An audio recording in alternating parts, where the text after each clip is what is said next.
ജഡ്ജിമാർ മികച്ചവരാണെങ്കിലും അവർക്കും തെറ്റുപറ്റാം. കടുത്ത ജനകീയ പ്രതിഷേധങ്ങൾക്കിടയാക്കിയ കോളിളക്കം സൃഷ്ടിച്ച 2 കേസുകളിൽ നിർണായക ഇടപെടൽ നടത്തി സുപ്രീം കോടതി നടത്തിയ പരാമർശമാണിത്. യു.പിയിലെ ഉന്നാവോയിൽ പ്രായപൂർത്തിയാകാത്ത പെൺകുട്ടിയെ ബലാത്സംഗം ചെയ്ത മുൻ BJP MLA കുൽദീപ് സിംഗ് സെൻഗാർ പൊതുപ്രവർത്തകനല്ലെന്ന് പറഞ്ഞ് ജീവപര്യന്തം ശിക്ഷ മരവിപ്പിച്ച ഡൽഹി ഹൈക്കോടതി വിധി റദ്ദാക്കിയപ്പോഴാണ് സുപ്രീം കോടതി അവധിക്കാല ബെഞ്ച് ഈ പരാമർശം നടത്തിയത്. ഉന്നാവോ കേസിൽ വിധി പുറപ്പെടുവിച്ച ഡൽഹി ഹൈക്കോടതി ജഡ്ജിമാർ മികച്ചവരാണെങ്കിലും എല്ലാവർക്കും തെറ്റുപറ്റാമെന്നാണ് ചീഫ് ജസ്റ്റിസ് A. സൂര്യകാന്ത്, ജസ്റ്റിസുമാരായ JK മഹേശ്വരി, അഗസ്റ്റിൻ ജോർജ് മസീഹ് എന്നിവരടങ്ങുന്ന അവധിക്കാല ബെഞ്ച് വിലയിരുത്തിയത്. 100 മീറ്ററിൽ താഴെ ഉയരമുള്ളതൊന്നും പർവ്വതഭാഗമല്ലെന്ന അരാവലി പർവ്വതത്തിന് വിവാദ നിർവചനം നൽകിയ സുപ്രീം കോടതിയുടെ തന്നെ വിധിയും ബെഞ്ച് മരവിപ്പിച്ചു. ഉന്നാവോ കേസിൽ BJP മുൻ MLA സെൻഗാറിന്റെ ലൈംഗിക കുറ്റകൃത്യത്തിനുള്ള ജീവപര്യന്തം തടവ് ശിക്ഷ മരവിപ്പിച്ച് ജാമ്യം അനുവദിച്ച ഡൽഹി ഹൈക്കോടതി ഉത്തരവാണ് സുപ്രീം കോടതി സ്റ്റേ ചെയ്തത്. പൊതുപ്രവർത്തകന്റെ നിർവചനത്തെ ചൊല്ലി വലിയ വാദപ്രതിവാദങ്ങൾക്കാണ് സുപ്രീം കോടതി സാക്ഷ്യം വഹിച്ചത്. നിയമസഭാംഗം പൊതുപ്രവർത്തകനല്ലെന്നാണ് പ്രതിക്ക് വേണ്ടി ഹാജരായ മുതിർന്ന അഭിഭാഷകർ വാദിച്ചത്. പോക്സോ നിയമത്തിന് കീഴിൽ വരുന്ന തീവ്ര കുറ്റകൃത്യങ്ങളുടെ കാര്യത്തിൽ MLAയെ പൊതുപ്രവർത്തകനായി കണക്കാക്കാൻ കഴിയില്ല. ഇന്ത്യൻ ശിക്ഷാ നിയമത്തിൽ MLA പൊതുപ്രവർത്തകന്റെ പരിധിയിൽ വരില്ലെന്നായിരുന്നു അവരുടെ വാദം. നിയമസഭയിലെ തെരഞ്ഞെടുക്കപ്പെട്ട അംഗങ്ങൾ പൊതുപ്രവർത്തകരുടെ നിർവചനത്തിൽ നിന്ന് ഒഴിവാക്കപ്പെട്ടിരിക്കുന്നതിൽ സുപ്രീം കോടതി ആശങ്ക പ്രകടിപ്പിച്ചു. പോക്സോ നിയമത്തിൽ പോലീസ് കോൺസ്റ്റബിൾ പൊതുപ്രവർത്തകന്റെ നിർവചനത്തിൽ വരുമെങ്കിലും നിയമസഭയിലേക്ക് തെരഞ്ഞെടുക്കപ്പെട്ട ഒരംഗം അതിൽ ഉൾപ്പെടാത്തതെന്ന് ചീഫ് ജസ്റ്റിസ് സൂര്യകാന്ത് അടങ്ങുന്ന ബെഞ്ചിന് ചോദിക്കേണ്ടിയും വന്നു. പൊതുപ്രവർത്തന നിർവചനവും പോക്സോ നിയമത്തിന് കീഴിൽ അതിന്റെ പ്രസക്തിയും സംബന്ധിച്ച് നിശ്ചയദാർഢ്യത്തോടെയുള്ള സമീപനം ആവശ്യമാണെന്ന് കോടതി നിരീക്ഷിച്ചു.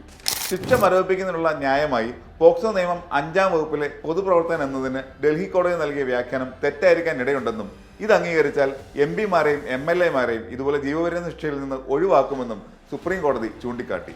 ബലാത്സംഗ കേസിൽ ശിക്ഷ മരവിപ്പിച്ചെങ്കിലും ഉന്നാവോ അതിജീവിതയുടെ അച്ഛന്റെ കൊലപാതക കേസിൽ ജയിലിൽ കഴിയുന്നതിനാൽ സെൻഗാർ പുറത്തിറങ്ങിയിരുന്നില്ല.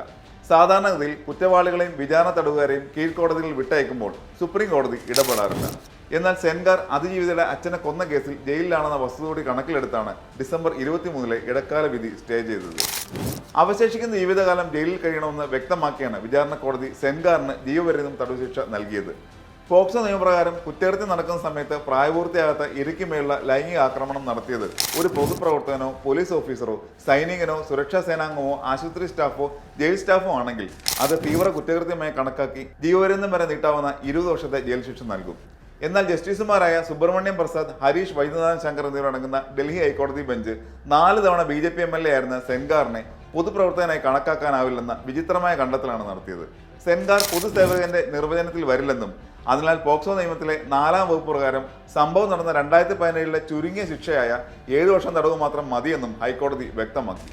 സെൻഗാർ 7 വർഷവും 5 മാസവും ജയിലിൽ കിടന്നതിനാൽ ശിക്ഷ പൂർത്തിയായെന്ന് ചൂണ്ടിക്കാട്ടി വിചാരണ കോടതിയുടെ ശിക്ഷ മരവിപ്പിച്ച് ജാമ്യം നൽകുകയും ചെയ്തു. ഇതിനെതിരെ അതിജീവിതയുടെയും അമ്മയുടെ നേതൃത്വത്തിൽ പ്രതിഷേധം ശക്തമായി തുടരുന്നതിനിടെയാണ് സുപ്രീം കോടതിയുടെ നിർണായക ഇടപെടൽ.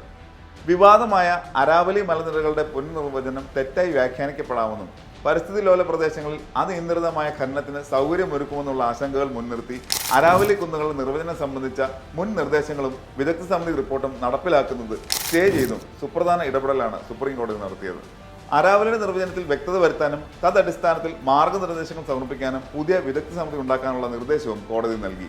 പുനർനിർവചനം അനിയന്ത്രിതമായ തോതിൽ ഖനനത്തിനും വിനാശകരമായ പ്രവർത്തനങ്ങൾക്കും വഴി തുറന്നു കൊടുക്കില്ല എന്ന പൊതുജനങ്ങളുടെയും പരിസ്ഥിതി പ്രവർത്തകരുടെയും ആശങ്ക സുപ്രീം കോടതിയും പങ്കുവച്ചത് നീതിപീഠത്തിന്റെ ഏറെ ആശ്വാസം പകരുന്ന ഇടപെടലായി.